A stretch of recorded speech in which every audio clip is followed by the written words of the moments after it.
व्यास गद्दी पर विराजमान, जिनके श्रीमुख से हम सब अभी श्रीमद् भागवत कथा का श्रवण करेंगे और जिनके बारे में पूज्य स्वामी जी ने बहुत विस्तार से उनके बारे में बताया और उनको किसी परिचय की आवश्यकता नहीं है। पूरा देश, पूरा विश्व जानता है सनातन यात्रा के किस प्रकार से वो सहयात्री हैं। पूज्य स्वामी गोविंद देवगिरी जी महाराज, और जिनका अभी हम सब लोगों ने उद्बोधन सुना। देश दुनिया में पूरे अध्यात्म की ज्योति को फैलाने वाले पूज्य स्वामी चिदानंद जी महाराज, परमाध्यक्ष परमात्म निकेतन। और आज सच में मुझे भी बड़ी प्रसन्नता हो रही है, जहाँ पूज्य गोविंद देवगिरी जी महाराज के दर्शन हुए, पूज्य स्वामी जी का उद्बोधन हम सब सुनेंगे, श्रीमद् भागवत कथा में आने का सौभाग्य प्राप्त हुआ और उसके हेतु बने हमारे बड़े भाई श्री श्याम अग्रवाल जी, जो बहुत ही हमारे श्याम सुंदर जी। और सच में बड़े बड़े आयोजन हो जाते हैं। अभी पूज्य स्वामी जी कह रहे थे कि पीआर बढ़ता है, व्यापार हो जाता है, व्यापार बढ़ जाता है, खूब सारी धन संपदा प्राप्त हो जाती है, लेकिन इस प्रकार का श्रीमद् भागवत कराने का सौभाग्य सबको नहीं मिलता है।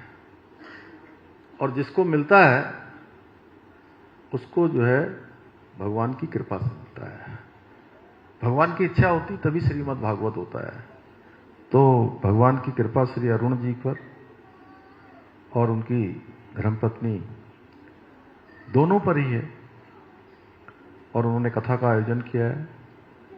सतीश चंद्र पंत जी, किशन जी, बिशन जी राठी, अनुज महेश्वरी जी, देवेंद्र भट्ट जी कोषाध्यक्ष राधा गोविंद सेवा समिति, और यहाँ की हमारी लोकप्रिय विधायक श्रीमती रेणु बिष्ट जी, एवं यहाँ उपस्थित सभी हमारे यहाँ कथा का श्रवण करने आए हुए सभी श्रद्धालुगण, सभी भक्तगण, सभी भाइयों एवं बहनों, प्यारे बच्चों, मीडिया के सभी हमारे मित्र, सभी का मैं पूज्य संतगण, मैं आप सभी का आज इस बहुत ही माँ गंगा के स्थान पर आप सभी इस पूज्य भागवत कथा के श्रवण के लिए यहाँ आए हैं। मैं आप सभी का हृदय से स्वागत करता हूँ, आप सबका अभिनंदन करता हूँ। और मेरा सौभाग्य है कि मुझे भी आप सबके सानिध्य में इस बहुत ही पुण्य अवसर पर आप सबका सानिध्य प्राप्त हो रहा है, शुभ अवसर प्राप्त हो रहा है। भाइयों बहनों, गोस्वामी तुलसीदास जी ने कहा है कि सुत द्वारा अरुलक्ष्मी पापी घर भी होए, संत समागम हरि कथा तुलसी दुर्लभ दोए।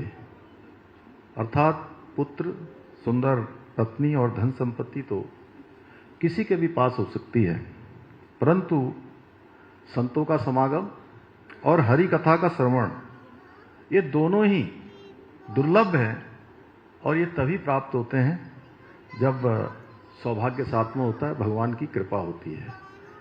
और मैं अपने को सौभाग्यशाली मानता हूँ कि राज्य के मुख्य सेवक के रूप में काम करते हुए मुझे पूज्य सभी संतगणों का आशीर्वाद और मार्गदर्शन निरंतर प्राप्त हो रहा है, होता रहा है।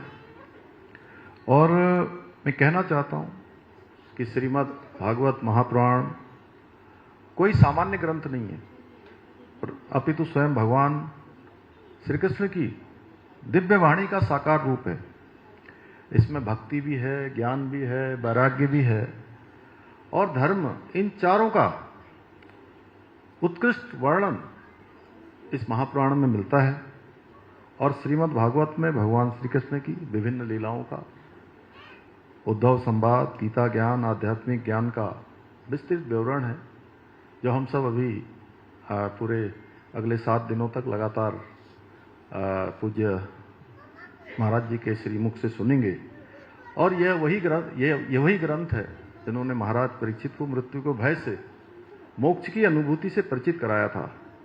आज के दौर में भी जब मनुष्य भौतिकता की दौड़ में मानसिक और आत्मिक रूप से अशांत है, तो ऐसे में श्रीमद् भागवत कथा का श्रवण हमें आंतरिक शांति देता है। बहुत सारी जो जीवन की समस्याएं हैं, चुनौतियां हैं, उनका मार्ग दिखाता है और स्वयं को शोधित करने का और आत्म साक्षात्कार का मार्ग दिखाने का बहुत बड़ा माध्यम, बहुत बड़ा हेतु, बहुत बड़ा पाथेय हमें श्रीमद् भागवत महापुराण के माध्यम से मिलता है। मैं अपने को सौभाग्यशाली मानता हूं कि इस पुण्य अवसर पर मुझे भी आप सबके बीच में इस महासागर से, चूंकि ऐसे स्थान पर आना भी अपने आप में सच में पुण्य की प्राप्ति करना है। और बहुत सारे लोग सोच रहे होंगे कि अरुण जी ने हमको बुलाया है। अरुण जी को हेतु बनाया है भगवान ने। आप आए तो सब भगवान की इच्छा से हैं, भगवान की कृपा से हैं। और भगवान की कृपा न होती, भगवान की इच्छा न होती, तो कोई आसानी से यहां नहीं पहुंच पाता। ये बिल्कुल सच मानिए, ये उतना ही सच है। बाकी तो पूज्य स्वामी जी यहां मंच पर व्यास गद्दी पर विराजमान हैं, और मैं ज्यादा बोलूंगा तो स्वामी जी सोचेंगे कि ये जो काम अभी मुझे करना है, ये काम पहले ही जो है क्यों जो है। तो मैं इतना ही कहना चाहता हूं कि जैसे आज शाम को 6:30 से लेकर 6:45 के बाद सूर्यास्त हो जाएगा, और प्रातःकाल 5:45 से 6 बजे के बीच में सूर्योदय हो जाएगा। ये उतना ही सच है, जितना सच ये मैं बोल रहा हूं, उतना ही सच ये भी है कि आप सब यहां भगवान की कृपा से ही यहां पर आए हैं। इसलिए मैं इस दिव्य आयोजन से जुड़े हुए समस्त आयोजकों को हृदय तल से आभार व्यक्त करता हूं।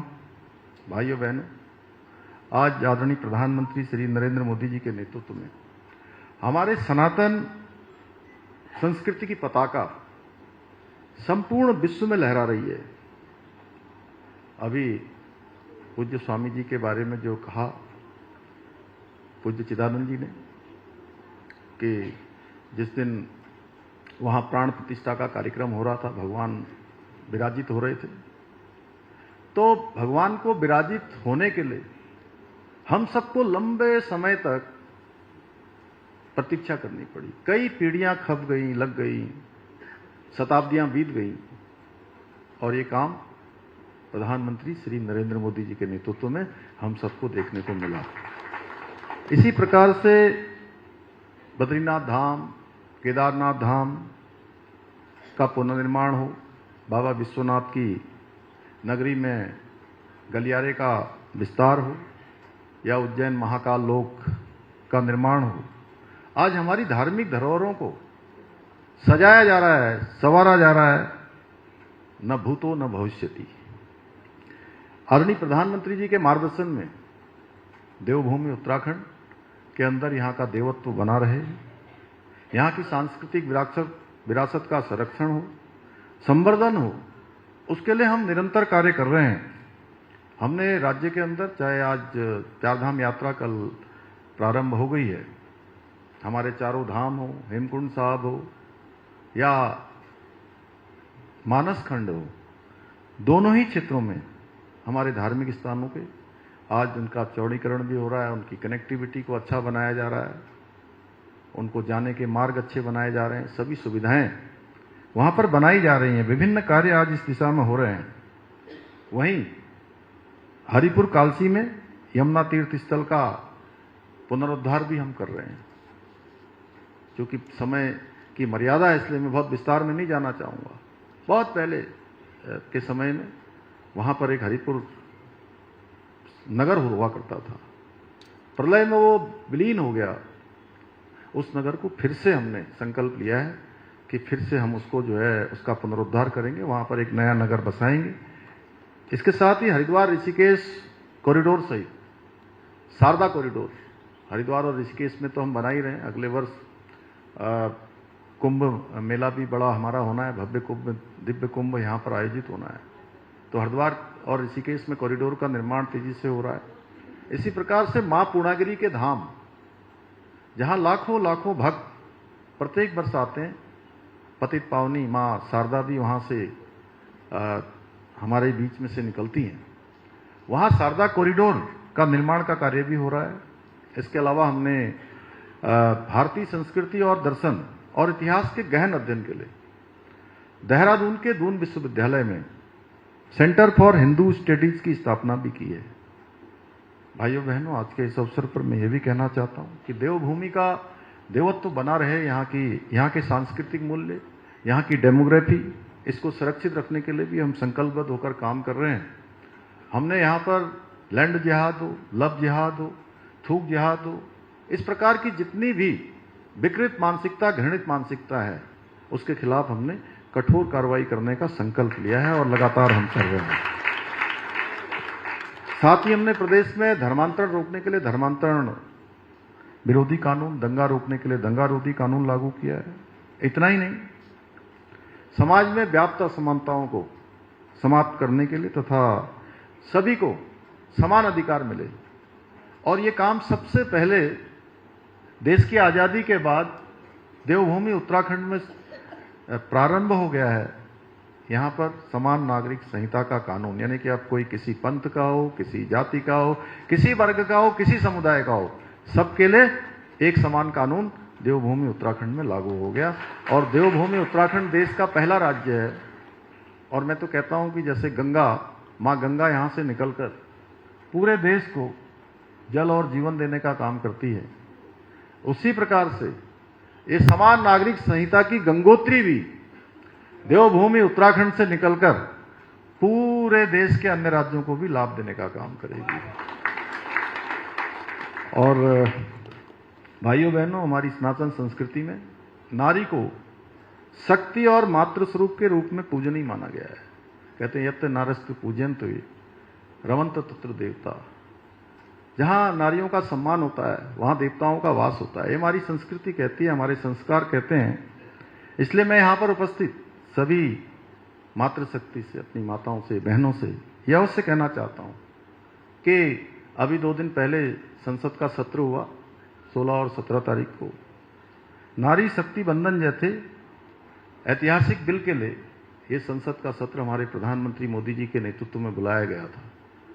लेकिन ये नारी शक्ति बंधन, जो कि ऐतिहासिक भी था, युगांतकारी निर्णय भी था, वो बिल राजनीति की भेंट चढ़ गया। इसलिए मैं आप सब लोगों से कहना चाहता हूं कि आप लोग निराश न हो। आदरणीय प्रधानमंत्री मोदी जी महिला सशक्तिकरण के लिए उनके प्रयास को विपक्षी पार्टियों द्वारा अपने राजनीतिक नुकसान को मातृशक्ति के कल्याण से अधिक महत्व देने के कारण जरूर हार का सामना करना पड़ा है। पर एक न एक दिन ऐसा अवश्य आएगा कि बिल अवश्य पास होगा और आदरणीय मोदी जी के नेतृत्व वाली पूरी बहुमत की सरकार इसे अवश्य भविष्य में पास कराएगी। भाइयों बहनों, हमारी सरकार देवभूमि उत्तराखंड को देश का श्रेष्ठ राज्य बनाने के अपने विकल्प रहित संकल्प को पूरा करने के लिए निरंतर प्रयास कर रही है। और मुझे पूरा विश्वास है इस पावन संकल्प को पूरा करने में पूज्य सभी हमारे संतों का आशीर्वाद हमेशा की तरह मिलता रहेगा। इसी विश्वास के साथ एक बार को प्रणाम करते हुए और अरुण जी को विशेष रूप से बहुत उनको मैं शुभकामनाएं देते हुए, श्याम जी को और आप सभी को कि आप सब सुंदर श्रवण करेंगे और अपने जीवन को तमाम प्रकार के अधिकार से प्राप्त हो जाएंगे।